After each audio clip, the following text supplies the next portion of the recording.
All right, we're going to go on to activity 2 and have a short discussion and watch a video that is going to lead to our phenomena, which is skin cancer in Australia. So, when light hits a material, different things can happen. Something left in the sun can become warm or even change color. How does light from the sun cause materials to change? Light must be interacting with the materials to cause these changes. In this unit, we're going to investigate this unit question. How does light interact with materials? To introduce us to our problem and introduce us to light a little bit, we're going to meet with Dr. Whitmore, who is a spectroscopist, a scientist who studies light and how it interacts with materials. In this unit, you're going to take the role of a spectroscopist. So I'm going to play the video. I'd like you to watch it, and I'll come back and we will go on to activity 2.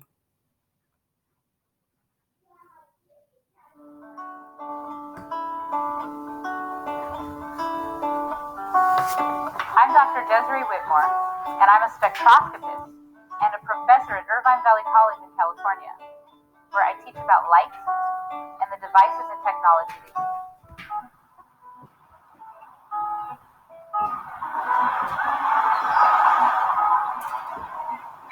Light carries energy with it from one place to another. As a spectroscopist, I study how that energy interacts with different materials. One way that you might be familiar with is the way that light can be used to warm things up. For instance, here at the beach, I'm surrounded by sand. And this sand can get very warm from the sun. So if I take my shoes off, I might burn my feet because it's really hot. Another example you might be familiar with is people at the beach laying out to get warmth from the sun. Well, unfortunately for me as a spectroscopist, I can't just sit out in the sun all day to study light. I've actually got to go into a lab to see how light interacts with different materials.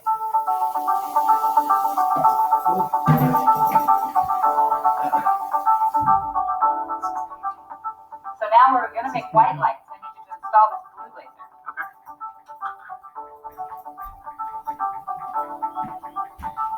So here you can see the blue laser. In my lab, I use a special technology called a laser, which generates a concentrated beam of light. I use the lasers to study how light affects different materials. Even our bodies and objects around us emit light. This is a special camera that can detect that light. So now, this camera is measuring the light that is coming off of my body.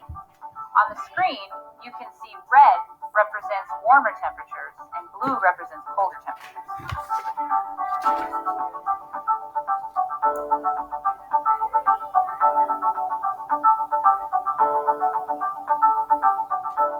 I can also use light to study gases.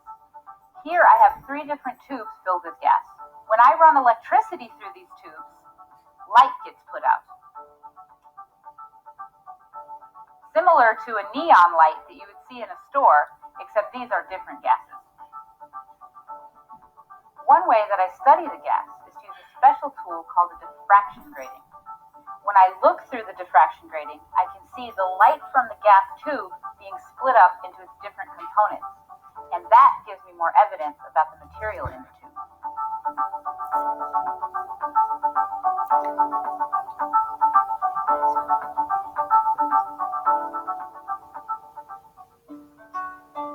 One of the great things about light is that it's all around us. Everywhere you look, you can think about the science of light. Light and the technologies that use it are exciting fields to study. We need more light scientists to join the field and carry us into the future with new and innovative technologies. Okay, I'd like you to go to activity 2 and go to page 1. That's going to show you a world skin cancer map. Or you can look at my screen if you'd like. But as student light scientists, we're going to investigate a specific change caused by the sun. And some of you have probably heard of skin cancer. Light from the sun can cause damage to genetic material inside skin cells, and over time, exposure to light from the sun may lead to skin cancer. Cancer is caused when genetic material, otherwise known as DNA, in cells is damaged. So when you look at this map, one of the things I want to point out is that the key, it says rate of skin cancer per 100,000 people. You've probably seen many maps like this recently with the COVID-19 outbreak. They usually show the rate of cases per 1 million.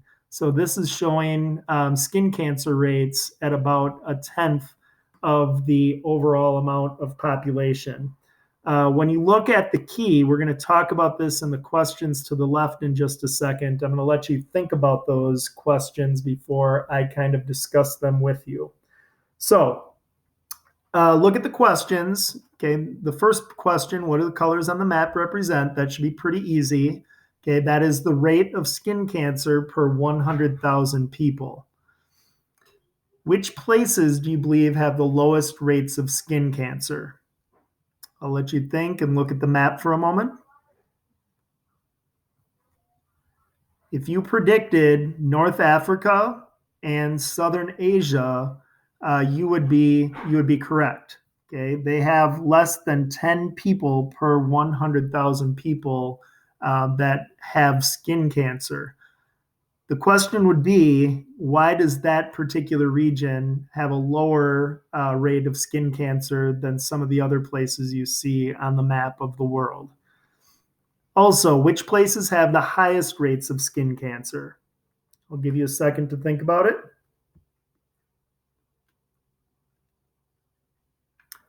Okay, if you look at Australia, Australia is that deep maroon color, which means that they have higher than 220 people per 100,000 people, a very high rate of skin cancer. Okay, what might surprise you is in North America, the United States also falls at a pretty high rate of skin cancer.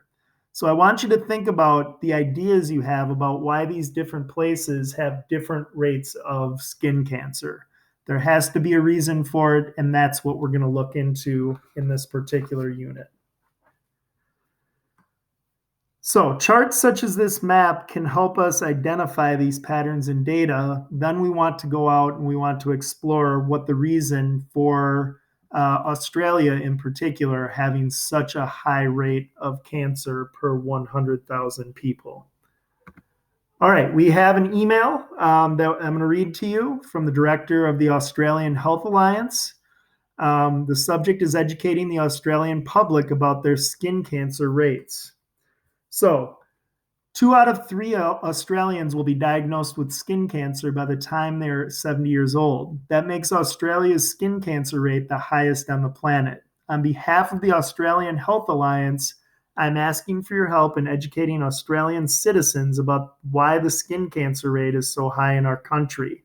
To begin your research, you will need to learn more about what causes skin cancer. Good luck. So, obviously, our first chapter question, and we're only going to do the first chapter, is how does light from the sun cause skin cancer? So by the time we get done with this unit next Thursday, we should have a pretty good idea how light from the sun causes skin cancer.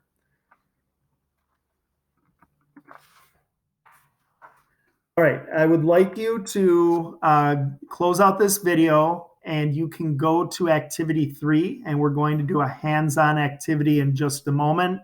Make sure that you watch the video where I'll do the demonstration and we'll make the observations together.